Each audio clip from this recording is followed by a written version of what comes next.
Vivian Ashcroft only meant to follow the night shift mechanic for a few minutes. But at exactly midnight, Evan Rourke unlocked a garage sealed for 12 years, and what she found inside was nothing like what she expected. There were no stolen parts, no buyers waiting in the dark, only 13 canvas-covered vehicles, every one of them flickering to life the moment Evan stepped through the door. An old monitor displayed a list of names she had never seen in any company file, then stopped on a record that had been deleted from the corporate system entirely.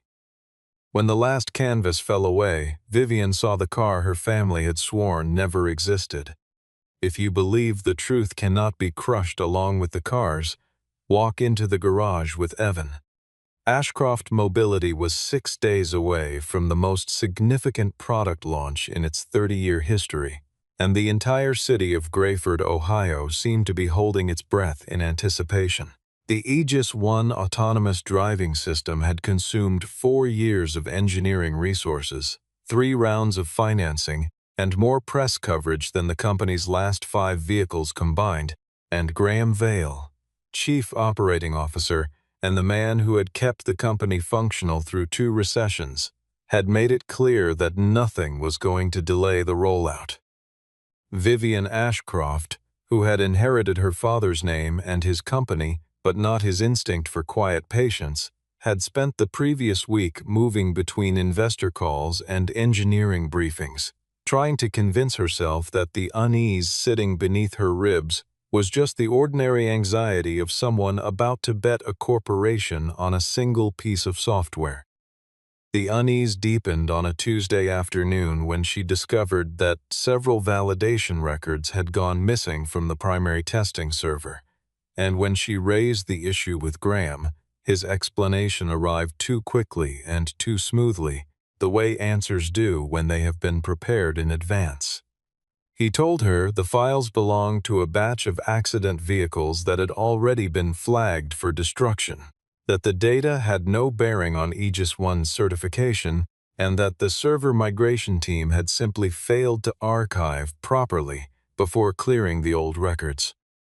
Vivian accepted the explanation because she had no reason not to.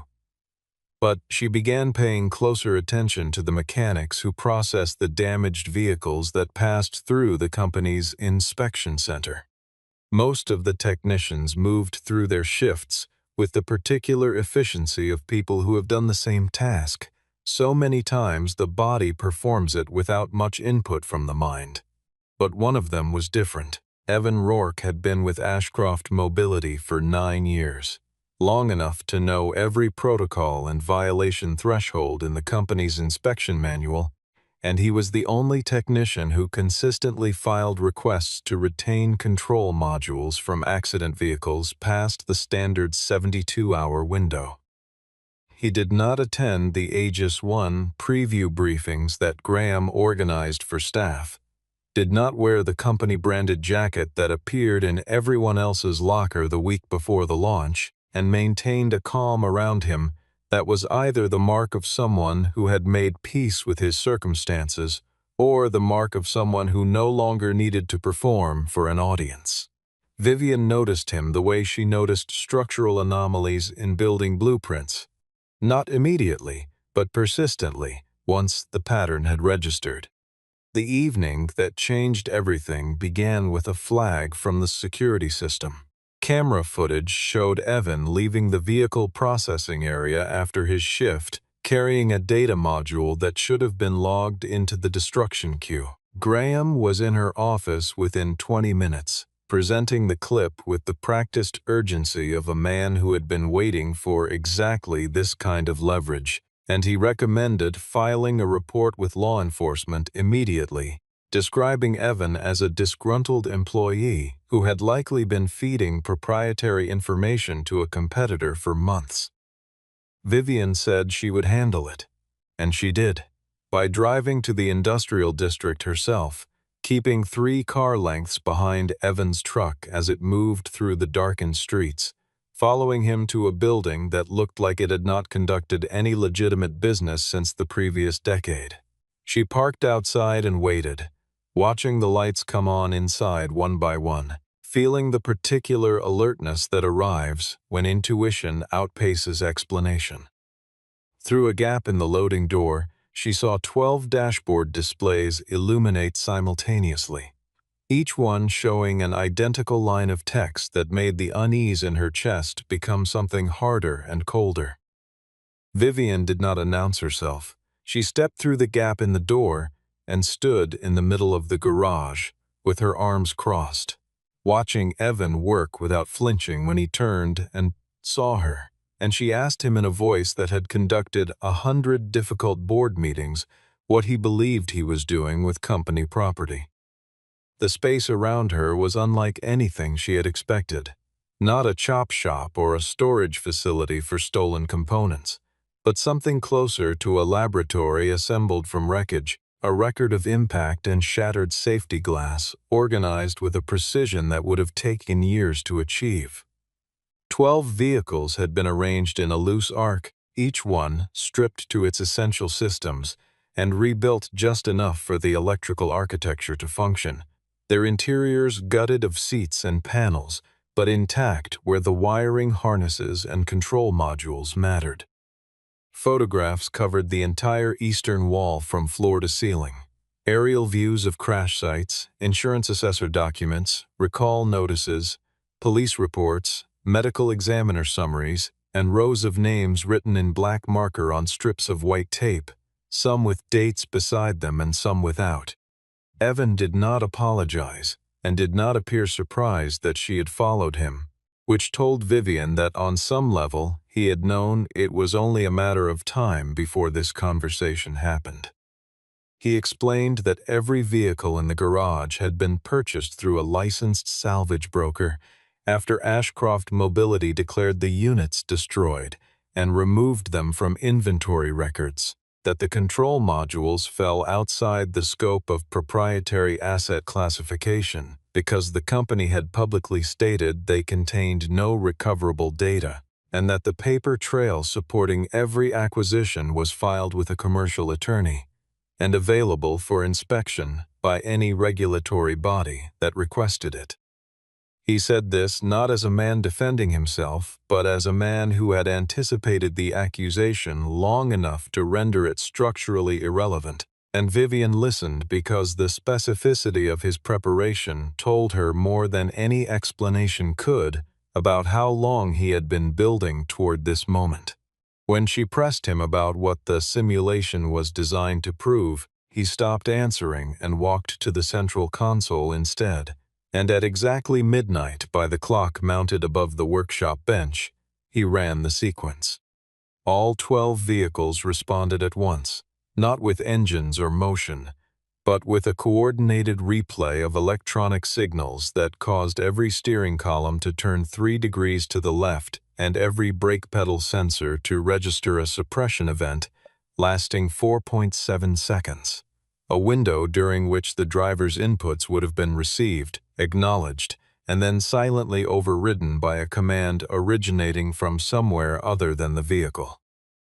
Vivian watched the sequence repeat 3 times and told Evan flatly that the data had to have been manipulated, that no legitimate malfunction produced that kind of uniformity across vehicles of different model years and configurations, and that the most logical explanation was that someone who had lost his wife in an accident had spent the intervening years assembling a narrative to fit his grief. Evan let her finish, then crossed the garage to the far end where a heavy steel curtain hung from ceiling tracks, and he pulled it aside. The sedan behind it was dark blue, its front end compressed in a pattern consistent with a high-speed forward collision, and the license plate that Vivian had spent 9 years believing belonged to a vehicle pulverized in an industrial press was still attached to the rear bumper. The text message on the sedan's dashboard screen had never been sent. It had been composed and abandoned in the seconds before the crash, and the metadata logged the timestamp and the intended recipient, and Vivian stood in front of it for a long time before she could make herself read the words again. Evan gave her the space to do it and did not attempt to shape what she was feeling, which was its own kind of revelation, because every powerful person who had ever delivered difficult news to Vivian Ashcroft had instinctively tried to manage her reaction. He told her about Nora when she turned around and asked him to explain from the beginning, speaking in the measured cadence of someone who has told a story so many times it has become archaeology. Not grief anymore, just excavation of a record that deserves to exist. Nora Rourke had been a safety analysis specialist at Ashcroft Mobility for 7 years, methodical and technically fluent in ways that made her dangerous to anyone with a reason to want certain conclusions to stay buried. And in the spring 6 years before the Aegis 1 launch, she had identified a recurring anomaly in telemetry data from the company's third-generation driver assistance platform. The anomaly had a code designation internal to the engineering division, Directive 17. It had been written into the software originally as a remote control override, designed to let engineers seize control of test vehicles in the event of an emergency during closed-circuit evaluation, and the problem was not that the function existed. It was that no one had removed it before the software went into commercial vehicles, which meant that a specific authentication sequence transmitted over the company's network could suppress driver input for several seconds in any car running the platform, regardless of where that car was or who was behind the wheel. Nora had documented the vulnerability in a formal safety report and submitted it through the appropriate internal channels, and the response she received was a written determination from her supervisors stating that her analysis contained fundamental methodology errors, and that the anomaly she had identified was the result of sensor noise rather than an embedded software function. 3 weeks after that determination was filed, Nora Rourke's vehicle left a highway on-ramp at 60 miles per hour and struck a concrete embankment, and the official accident reconstruction concluded that she had pressed the accelerator instead of the brake, and Ashcroft Mobility's legal department contacted Evan with a settlement offer within 48 hours that included a provision prohibiting any further legal action, which Evan refused to sign. Vivian told him that her father had built Ashcroft Mobility on a principle of engineering honesty, that Theodore Ashcroft had personally intervened in recall decisions 3 times in the company's first decade, and had insisted that safety findings be reported whether or not the financial consequences were convenient, and that she could not accept the suggestion that any policy permitting the suppression of a fatal defect had originated with him or survived without his knowledge. Evan opened a file on the central console and showed her Theodore Ashcroft's calendar for the last week of his life, not the official version maintained by the executive assistant, but a personal schedule recovered from an encrypted secondary account, and the entry for the evening of his death did not list his home address as the destination. It listed a residential address on the eastern edge of Grayford, the address where Nora Rourke had lived until 6 weeks before her death. And the implication was immediate.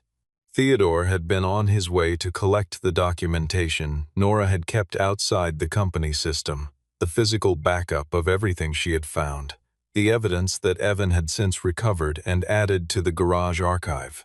2 accidents, separated by 3 years, carrying the same forensic signature. Evan isolated an audio fragment from the sedan's system microphone, 3 seconds recovered from a corrupted file, and played it once at low volume. And what the voice said in those 3 seconds was enough to collapse the version of events that Vivian had carried for 9 years into something she no longer recognized. She wanted to take the recording immediately to the independent directors. Not Graham's version of the board, but the ones whose primary function was still oversight rather than insulation. And Evan explained with the patience of someone who had thought through every version of this conversation why that would end the investigation rather than advance it. A single audio fragment, unverified and pulled from a damaged storage medium, would be contested by any competent defense attorney within minutes of being presented, and Graham had enough institutional loyalty and enough legal resources to tie a challenge in procedure for longer than the statute of limitations would allow on any underlying regulatory action. The strength of what Evan had built in the garage was not any single piece of evidence, but the structure they formed together, and that structure was still missing one component. Directive 17's activation logs had been deliberately fragmented before the accident records were cleared. Not deleted outright, which would have created an auditable gap, but distributed across the control modules of different vehicles in partial sequences that individually proved nothing. Evan had mapped the distribution pattern over 4 years of acquisition and reconstruction, and the architecture he uncovered was precise enough to suggest it had been designed rather than discovered, a contingency built into the cover-up itself, because any investigator who found one module would find an incomplete record and no basis for action. 12 of the 13 fragments had been recovered and sequenced, and when run against each other, they produced a partial chain of authentication confirming the existence of a centralized command structure, the approximate timing of transmissions, the category of accounts that had authorization access, and a record of which modules had been overwritten in the hours following each accident. The 13th fragment, the one that would close the chain and identify the specific account that had issued the commands, was locked inside the control module of Theodore Ashcroft's sedan, protected behind an administrator encryption protocol set using the founder's own credentials, inaccessible to anyone since the night Theodore died. Vivian understood what he was asking before he finished explaining it, and she also understood that accessing her father's encrypted records in a private garage with no institutional oversight was exactly the kind of action that would be characterized as evidence tampering by anyone who needed it to be characterized that way.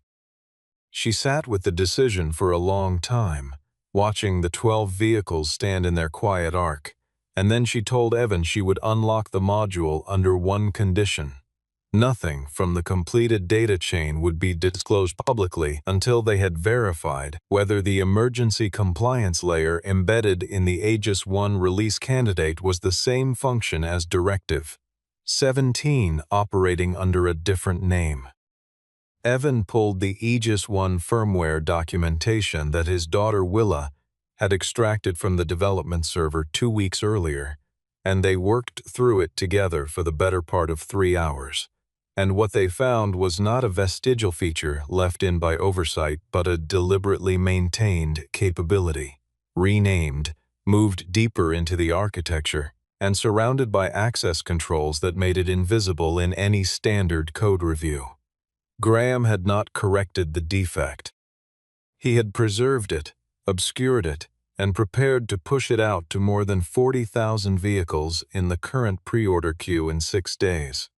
Vivian spent a long moment looking at the line of code, and then she entered her father's credentials into the module interface and watched the encryption release. Vivian's first attempt to delay the launch was a technical hold request filed through the Software Quality Assurance Department, citing an unresolved anomaly in the brake response calibration sequence. A legitimate engineering concern that would ordinarily have bought her 10 days of review time without requiring an explanation that could leak to the press before she was ready. The hold was overridden within 4 hours by a directive from Graham's office citing contractual obligations to the original equipment manufacturers who had already integrated Aegis 1 into their production schedules, and when Vivian raised the override directly with Graham, his response was measured and precise in the way that responses are when the person delivering them has anticipated every possible objection. He told her that the company's legal exposure from delaying the launch exceeded any theoretical engineering liability, that Aegis 1 had passed every certification required by federal safety standards, and that the certification process was the appropriate venue for raising concerns, not a unilateral hold applied by the chief executive in the final week of a multi-year program. He said the word emotional once very carefully in reference to what he called her reaction to the vehicle in the garage, and then did not say it again. Harrison Wexler made his position clear in a call that lasted 11 minutes and contained no sentiment unconnected to a financial consequence. If the launch was delayed, the share price would decline by an amount that would trigger debt covenants, which would accelerate repayment schedules, which would require asset sales, which would create the exact conditions under which Wexler Dominion's existing minority stake gave Harrison the contractual right to force a buyout at the distressed valuation. Several thousand employees whose retirement contributions were invested in company stock would sustain losses they had not anticipated and had no mechanism to recover, and the manufacturers who had built Aegis I into their next production cycle would file breach claims that would take years to resolve. Harrison said none of this was what he wanted, in the specific inflection of someone who has practiced not sounding like what they are, and suggested that the cleanest path forward was a leadership transition that placed a restructuring executive in the chief executive role, while Vivian took an advisory position that preserved her equity stake without exposing her to what he called a complicated regulatory period. The argument between Evan and Vivian in the garage happened near 2 in the morning after she had returned from a 3-hour board meeting, and he had spent the intervening time mapping how many vehicles in the pre-order queue were registered to individual drivers rather than corporate fleets. Evan said that every hour the launch proceeded as scheduled was an hour in which she was functionally choosing the company's financing structure over the safety of people who had no idea the choice was being made on their behalf. Vivian said that moving without a complete evidentiary package would give Graham the window he needed to destroy the server records and transfer the relevant technology assets to an entity Wexler Dominion already controlled in another jurisdiction, ending the investigation permanently regardless of what happened to the garage. Neither of them was wrong, and both of them knew it.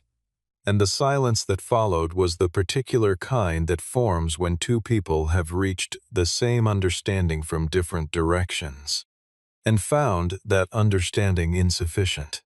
Vivian found a recording Nora had made during the internal safety review. Not an official document, but a personal note captured on her phone, in which Nora described the specific way institutions rationalize inaction, the mechanism by which scale becomes permission, and the error organizations consistently repeat when they mistake the capacity to conceal something for the right to do so. Vivian filed a second technical hold and attached it to a software architecture review that would require 72 hours to complete under the company's own published standards, knowing that it would buy time and knowing that Graham would immediately begin following the access trail that led to Evan's garage. The public statement Graham released at 9 o'clock on a Wednesday morning was 3 paragraphs long and legally careful, and it described Evan Rourke as a former employee whose personal circumstances had predisposed him to seek external validation for conclusions formed before examining any evidence, a man whose documented history of refusing settlement made him sympathetic but not credible, and whose unauthorized access to proprietary vehicle data represented a serious breach the company was obligated to refer to law enforcement, regardless of the emotional context. The charges enumerated in the accompanying incident report included theft of data assets, unauthorized acquisition of vehicles containing proprietary electronic systems, unauthorized network access, attempted extortion of a corporate officer, and evidence fabrication in connection with a civil liability matter. 2 detectives and a corporate attorney arrived at the garage by noon with a municipal court seal order authorizing the immediate preservation of all materials pending investigation, and Evan stood in the doorway and said nothing, and signed nothing, and waited. Ruth Bellamy arrived 20 minutes after the police, carrying a file considerably thicker than the incident report, and she introduced herself to the lead detective with the particular calm of an attorney who has spent decades in rooms where the loudest voice was not the most prepared one. She produced the complete acquisition record for all 12 vehicles, purchase agreements, salvage transfer documentation, certificates of title, correspondence with Silas Crane's facility going back 7 years, and written confirmation from the relevant county offices that the transactions had been properly registered at each stage. The vehicles had been removed from Ashcroft Mobility's inventory through a process the company itself had initiated, declared destroyed in insurance filings that placed them outside the scope of proprietary asset protection, and sold at auction through a licensed broker before Evan had acquired them, which meant the charge of unauthorized acquisition required Ashcroft Mobility to contradict its own legal filings before it could be sustained. The sedan was different, and everyone in the garage understood that because it did not appear in any auction record or salvage transfer document. Ruth had already spoken to Silas Crane that morning, and Silas, a 61-year-old man who kept handwritten ledgers because he did not entirely trust digital records to remain unchanged, produced an entry from 9 years earlier, documenting the arrival of a dark blue sedan with specific vehicle identification numbers, delivered by an unnamed individual who had paid cash for storage with instructions that the vehicle not be crushed under any circumstances. The storage fee had been renewed annually for 9 consecutive years through a wire transfer originating from a private foundation whose registered trustee was Theodore Ashcroft. Theodore had arranged for the vehicle to survive and had arranged for the payments to continue after his death through a provision in the foundation's operating documents, which meant the car in the garage was not evidence that Evan had stolen anything. It was evidence that Theodore Ashcroft had wanted it to be found. Graham's communications shifted to a different register after the acquisition documentation became public, abandoning the legal argument and moving toward what a communications professional would call a narrative of sympathy and risk. Evan as a man consumed by loss, whose technical expertise had been redirected by grief into an elaborate reconstruction that felt like justice, but lacked objective foundation. The board called an emergency session and offered Vivian a path to retaining the chief executive position in exchange for a public statement, clarifying that her presence in the garage had been part of an internal security review, rather than an endorsement of Evan's conclusions. She declined in writing and confirmed through her personal legal counsel that she had seen what Evan had assembled, that she had operated the decryption sequence on her father's vehicle herself, and that the data she reviewed raised questions requiring independent investigation before Aegis 1 proceeded in any form. The board voted to suspend her by end of business, and Willa Rourke called Evan from a coffee shop 3 blocks away and said she needed to tell him something about the simulation that neither of them had noticed.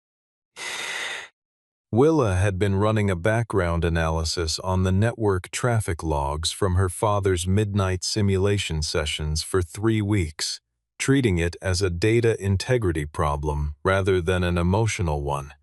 and what she found was an anomaly so small it would have been invisible to anyone not specifically looking for outbound connection events during the authentication sequence. Each time the 13-vehicle simulation reached the point where the data chains attempted to complete, which they could not do without the decrypted module from Theodore's sedan, the system sent a handshake signal to an external address lasting between 1 and 3 seconds before authentication failed and the sequence reset.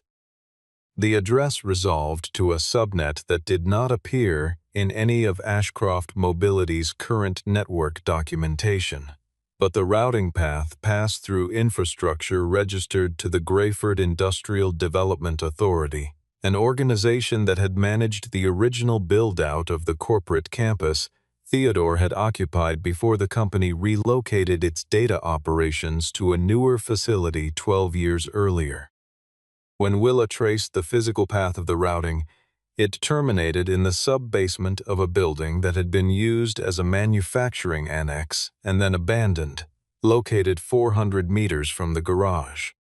Theodore had built a direct fiber connection from the site to the company's first data center as part of a security architecture he had designed himself in the early years of the business, when he did not yet trust third-party hosting with his core engineering files. When the campus was sold and operations migrated, the physical infrastructure had been left in place because removing it would have required excavation permits and coordination with 3 municipal utilities, and the server at the terminus of that connection was still running on an uninterruptible power supply, maintained through automated service contracts funded by the same foundation that had paid for the sedan storage.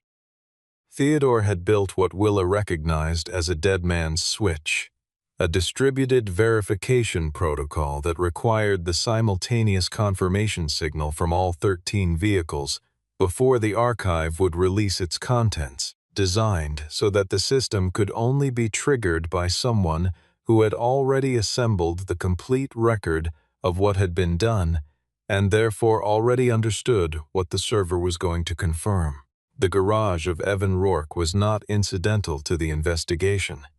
It was the key Theodore had built and waited for someone to find. The problem was structural and immediate. The garage was sealed under a municipal preservation order, which meant Evan could not run the simulation, which meant the server would not receive its trigger signal, which meant the archive would not open. Ruth filed an emergency motion for evidence preservation access on the grounds that a court-ordered seal could not legally prevent the parties from completing a data recovery process that predated the seal and was itself potential evidence, and the motion was assigned to a judge who scheduled the hearing for the following Tuesday, 48 hours after the Aegis 1 launch was currently set to proceed. Graham's legal team did not oppose the motion directly, because opposing it would have required explaining publicly why they objected to evidence preservation, but they filed a series of procedural requests that, if granted, would have continued the hearing past the launch date. Harrison Wexler made a private offer to Vivian through an intermediary. If she agreed to transfer her inherited equity stake to a holding vehicle controlled by Wexler Dominion and resign from the board, Harrison would personally direct Graham to halt the launch pending a voluntary safety review administered by an independent firm. A technician named Nolan, who had left Graham's direct reporting structure 18 months earlier, delivered to Ruth Bellamy that same evening a set of meeting notes from a due diligence session held before Wexler Dominion's initial investment, and the notes showed that Harrison had been briefed on Directive 17 at the investment stage, that the briefing had included acknowledgement of the prior accident record, and that his fund had proceeded on the basis of a legal opinion stating the statute of limitations on any regulatory action had expired. Ruth argued the motion in 90 minutes and walked out with a 3-hour access window beginning at 9 o'clock in the evening, 4 hours before the board's vote on the Wexler acquisition was scheduled to begin. The confirmation session was conducted under conditions that nobody in the garage had anticipated when the investigation was a private matter between a mechanic and a company, and the scale of the audience transformed the physical space into something that felt less like a workshop and more like a place where something had finally been made legible after years of being held just below the threshold of recognition. Representatives from the Federal Transportation Safety Authority, occupied a bank of folding chairs along the north wall, accompanied by two independent data forensics specialists who had spent the previous afternoon reviewing Evans' documentation and confirming that the methodology of his reconstruction met the standards required for regulatory admissibility. Graham's legal team was present and positioned near the exit, and a representative from the Ashcroft board sat in the back with the posture of someone who had not yet decided which version of events was going to be most useful to them. Families of the accident victims in Evans' archive had been notified through Ruth's office, and several of them were there, seated separately from the media pool receiving the session through a live stream feed arranged without announcement that was already tracking more viewers than a Tuesday evening would normally produce.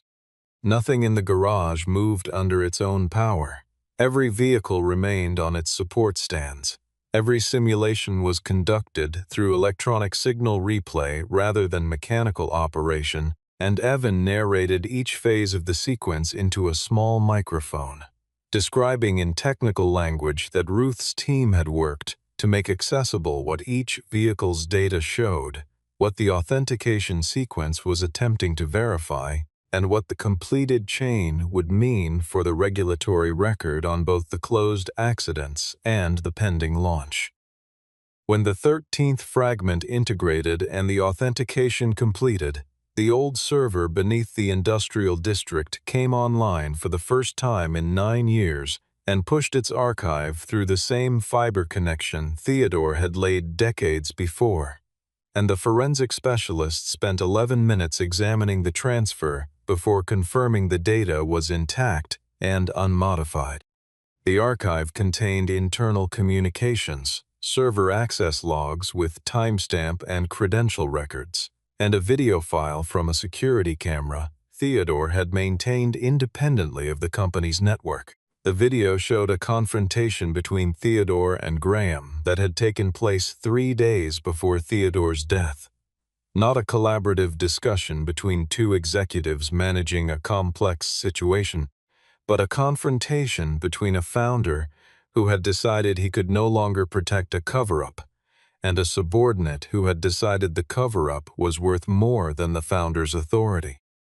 Theodore said the accident data was being falsified, that Nora Rourke's safety report had been accurate, that the company's liability could not be resolved by continued concealment, and that he intended to meet with Nora personally and then inform the regulatory bodies regardless of the effect on the Aegis 1 timeline.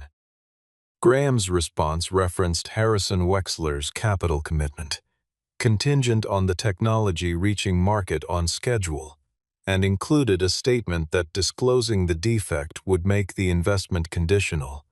and that Theodore was prepared to sacrifice the futures of everyone employed by the company for a principle that the legal framework did not actually require him to honor. The recording ended. The timestamp on the next item in the archive was the accident report filed 3 days later. The federal authority representative requested an immediate voluntary suspension of the Aegis 1 activation schedule, and Ashcroft Mobility's general counsel submitted voluntary compliance before the representative had finished speaking, because the alternative was a mandatory suspension that would have generated a different category of public record. Graham left the building at 11:45 that evening, accompanied by 2 individuals from the federal authority who had questions they needed answered before morning. The vote on the Wexler acquisition was held as scheduled because the board had not found a procedural mechanism for canceling it, and because 3 of the 7 directors present still believed that some version of the transaction could be structured in a way that limited rather than extended their personal liability. The session was broadcast on 3 financial news networks as a consequence of the previous evening's events, and Harrison Wexler addressed the board with the composure of a man who has survived previous crises by maintaining the appearance of reasonableness. Acknowledging that the prior evening's session had raised concerns the board was right to take seriously, and proposing that the acquisition proceed with an enhanced due diligence provision, allowing Wexler Dominion to conduct an independent audit of the safety data before final closing. Vivian, reinstated to the meeting under the access rights attached to her equity stake rather than her executive title, pointed out that an audit conducted by a firm selected by the acquirer was not an independent audit, and that the notes Nolan had delivered to Ruth's office showed Harrison had been informed of the safety record before his initial investment, which meant every commitment he had made to the board since that investment had been made in the context of that knowledge. Harrison said the notes were a selective representation of a complex due diligence process, and that the legal opinions he had received at the time supported the conclusion that the company's liability exposure was manageable. Vivian said that manageable liability and knowingly proceeding with a defective system that had already caused fatalities were not the same category of decision, and that the board needed to be clear about which one it was being asked to ratify. The vote was 3-4 against the acquisition, and the margin was not the result of a philosophical conversion among the directors who had previously supported it. 2 of them had received calls from their own legal counsel during a 15-minute recess and been advised that voting to complete a transaction, while the underlying safety data was under active federal review, would place them in a category of exposure that their existing director insurance would not cover. Vivian presented a restructuring proposal that required 5 conditions before she would resume active executive functions. The Aegis 1 program was to be suspended indefinitely pending a software architecture review conducted by parties with no prior commercial relationship to the company. All accident records, including the files on Nora Rourke, were to be made available to the families of the individuals named in Evan's archive. The safety oversight function was to be reorganized as a separate reporting structure independent of any commercial executive authority. Every official determination that had attributed the Nora Rourke accident to driver error was to be formally reviewed and, if warranted, corrected in the public record. And Evan Rourke's professional record at the company was to be corrected to reflect that his retention of vehicle data had been consistent with his authorized responsibilities rather than a violation of them. She added a 6th condition verbally rather than in writing. The company would acknowledge its institutional responsibility for the outcome rather than characterizing what had occurred as the consequence of individual decisions made without organizational knowledge or sanction. Evan had not attended the board meeting. When Vivian called him afterward and told him what the board had agreed to, she asked whether there was anything he needed that was not in the proposal. And he was quiet for a moment and then said there was one thing, that the name on the corrected official record be spelled correctly because it had been wrong in every version of the original report. The garage sat empty for 3 months after the investigation closed, long enough for Evan to complete the obligations that followed from the corrected record and the regulatory submissions and the attorney meetings and the conversations with families who had questions only he could answer, and long enough for the weight of years to redistribute itself into something that did not require constant management. Ashcroft Mobility began the process of institutional correction that large organizations undertake when the alternative is collapse. The Aegis 1 program was formally discontinued. The full internal documentation spanning 11 years of development and accident data was submitted to the Federal Archive under an agreement making it permanently accessible to researchers, and the board was reconstituted with 3 external directors, whose selection had been subject to approval by a consumer safety organization involved in the original investigation. The families named in Evan's archive received access to the complete records relevant to their cases and the opportunity to engage independent experts to review the conclusions that had been filed in their names.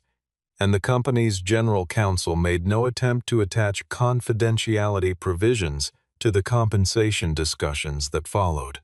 which was itself a form of acknowledgement that certain things can be admitted without being stated. Willa finished her degree and accepted a position at a data integrity firm with no commercial relationship to any automotive manufacturer, which was the professional environment she had specified when she began her final year search and which her father had understood without requiring explanation. Ruth Bellamy added the Ashcroft matter to a continuing education seminar she ran for junior attorneys, using it to illustrate the evidentiary value of physical preservation in an era when digital records can be modified faster than institutional oversight can track the modifications. Silas Crane's handwritten ledgers were digitized and donated to a university archive that studied corporate liability and product safety, and Silas kept the originals in the same cabinet where he had always kept them, because he had learned over a long career that paper did not revise itself in the night. The space above the old server connection became the Rourke Independent Crash Archive, operating under a governance structure that made it legally and financially inaccessible to any manufacturer whose vehicles it might investigate. Staffed by a rotating cohort of engineers and data specialists who came from backgrounds in transportation safety, insurance investigation, and academic research. The 13 vehicles were not displayed. They were maintained in a preservation area accessible only to families of the individuals in the archive and to researchers conducting work reviewed by an independent ethics board, because Evan had decided that what they represented was not spectacle but record, and that the distinction mattered. The workshop space that had once held only wreckage was converted into a training environment where young technicians learned the methods Evan had spent 6 years developing, not from a curriculum designed to produce loyalty to any particular outcome, but from a framework that began with the assumption that a technical record does not lie if you know how to read it and are not afraid of what it says. On the wall of the new office, beneath a mounted nameplate, a single line had been painted in plain letters. She found the pattern first. Vivian came to the garage one evening close to midnight, almost a year after the first night she had stood in the doorway, watching 12 dashboard displays illuminate simultaneously. And she found the lights on and Evan inside, and she asked why the lights were still on when there were no vehicles left to reconstruct. He opened the rear door of the workshop and she saw a classroom instead of wreckage, a room of people bent over screens and wiring harnesses, learning to read the language of collision and silence.